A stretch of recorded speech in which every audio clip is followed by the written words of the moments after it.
Wala nang maraming paligoy-ligoy pa, diretso sa punto na. Maiksi lang ang komentaryo, pero diretso sa punto.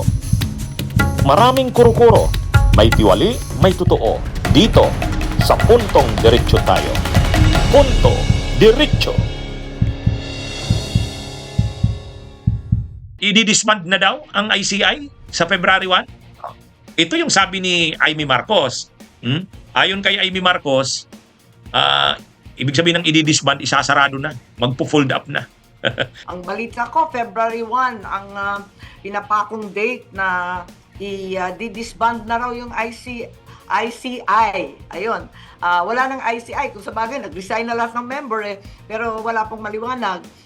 Lumampas na yung due date na December 15. Sabi, may matcha charge na. Lumampas na rin ang Pasko. Lumampas na yung New Year at saka Three Kings.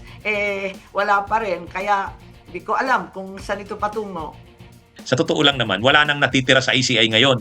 At ano na lang, yung chairman na lang. Ang ICI kasi nang binuo ito, 3 members ito. Isang chairman, 2 members ng commission o tinatawag commissioners.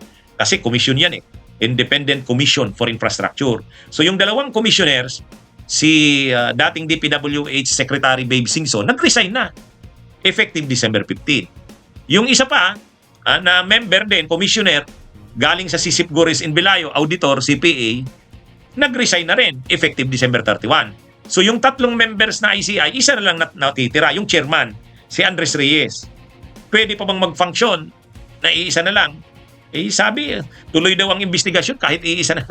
Kaya lang, napakapangit na sa tindi ng korupsyon na nangyayari sa bayan natin, ang dapat sana, ang binuong komisyon tulad nito, pinakita na kinakatakutan at may pangil. Kumbaga, napakalala ng korupsyon na nakita ng mamamayang Pilipino, dapat ang tatapat niyan isang makapangyarihan na body o kung komisyon yan, di komisyon. Yung isang body na kinakatakutan dahil may pangil at matapang at seryoso. Ayan nangyari ngayon. Sa halip na katakutan, kinakantsawan. Parang kinakantsawan dahil wala nang ang natirang isa na lang yung chairman, si Andres Reyes. Paano ba yan? Pangalawa, maraming nagsasabi, sabi nga ng iba, wala na yan, isarado nyo na lang yung ICI na yan. Yun ang sabi. Kasi wala na nga Ang tanong, mag-a-appoint pa ba si PBBM ng dagdag na 2 commissioners? Napapalit dun sa 2 nag-resign. Ako sa tingin ko lang, kung akong tatanungin nyo, kailangan mag-appoint. Kasi, kailangan ng ICI Yung mga nagsasabing hindi kailangan ng ICI dahil nandiyan naman ang ombudsman. Iba naman ang role ng ombudsman sa ICI Yung pag-iimbestiga, investigation ng mga katiwalian, totoo, trabaho yan ng ombudsman. Trabaho yan. May investigative powers ang ombudsman Mayroon ding investigative powers ang NBI. Mayroon yan. Pero, sa tindi kasi ng korupsyon na nangyari, sa tindi, lawak, lalim, kaya nakita yung pangangailangan na magbuo ng special na body na nakatutok dyan sa investigation. Ito na yung ICI. Kaya tama lang yun. Kasi yung Senado, may investigation yan. Pero in aid of legislation, yung Senate Blue Ribbon, ganun din yun sa House, yung Infrastructure Committee doon. Hindi naman pwedeng tumutok sa investigation ang Blue Ribbon kasi hindi niya trabaho ang investigation talaga Ang main talaga sa kanya ay legislation. Kung mayroon man siyang investigation in aid of legislation, kung may lumabas doon sa kanilang investigation ng Blue Ribbon ni Lacson, ipapasa niya yan sa ICI para magsagawa ng further investigation, magpalalim pa. Ngayon, bakit hindi na lang kasi sa ombudsman ipasa? Pag pinasa mo sa ombudsman, di ombudsman ngayon yung magsasagawa ng investigasyon, mas matrabahong masyado. Case build-up yan. Maganda, makatutok na yung ombudsman sa preliminary investigation at saka sa pag-prosecute ng mga kaso. Mahirap, matrabaho itong prosecution ng mga kaso. Kasi once na i-file mo yan, maghihiring na yan, ombudsman yan. Yung pag-aaral ng mga kaso, kung ano ba talagang dapat ikaso, sino-sino dapat kasuhan, ombudsman din yan. Matrabaho din yan. Bagamat mag-hire ng dagdag na mga tao ang ombudsman, matrabaho. Kaya nga, itong ginagawa sana ng ICI, nagko-complement, tumutulong sa ombudsman. Kapag nakapag-imbestiga na yung ICI, pinapasa na ngayon sa ombudsman.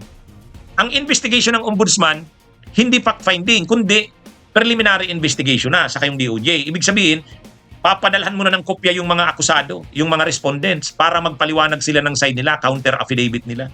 Matrabaho din yun. Kaya kailangan sana ang ICI. Kaya lang yun na nga eh. Ang problema kasi nung simula pa lang, ni hindi nga binigyan ng sapat na pondo. Kaya nga sabi ni Babe Singson, dinala niya pa daw yung printer niya. At tapos nagpaluwal pa daw sila ng pondo para lang may magamit.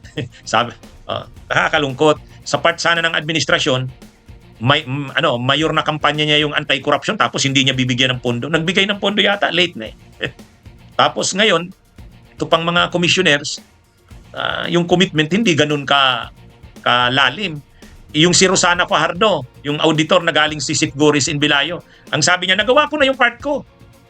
Paano mo naman nasabing nagawa niya na yung part niya? Hindi pa naman tapos ang ICI. Ibig sabihin, mayroon lang specific task na binigay sa kanya, in-appoint siya para lang sa specific task na yun. Hindi naman yun. Hindi yun. In-appoint siya bilang commissioner. Hindi ibig sabihin, hindi lang dahil yung personal na task na naka-assign sa kanya.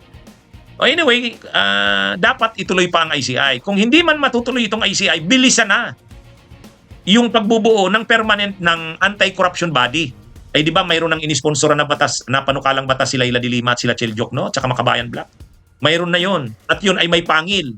Yun ay batas talaga ang nag-create. Hindi tulad ng ICI na executive order lang ng presidente. Ito batas. Kung makalusot na yung sa Kamara. Kaya dapat paspasan na yon. Ganon din sa Senado, may counterpart bill noon si Kiko Pangilinan. Dapat paspasan na yon. Pagkapasa ng Senado, pagkapasa ng Kamara, kung mayroong magkakaibang version, ayusin sa conference committee, BICAM, ayusin nila yan para magkaroon na ng reconciled na version at maaproba na ng presidente. Pag naaprubahan na yan ng presidente, mabubuo na yan, permanent body na yan. Mayroon yang pangil, mayroon yang pondo dahil created by law. Yan na ang gawin. Pero yung sasabihin parang wala nang hindi na nakikitang kailangan yan, mukhang ang ayaw sa ganyan yung mga tatamaan. Sa tindi ng korupsyon na natunghayan natin, nakita natin, kailangan talaga ang body na ganyan, katulad ng ICI. Kung hindi man ang ICI na itutuloy, pabilisin na yung pagbubuo nung pagsasabatas nung bagong body na independent at may pangil at may pondo na ginawa ng batas. Bunyog, bunyog, halikan na kasama ka. Bunyog, kapag buklod ay may pag-asa. Luzon, Visayas, Mindanao, isa ang pananaw. Sa bagong Pilipinas ang bunyog isisigaw.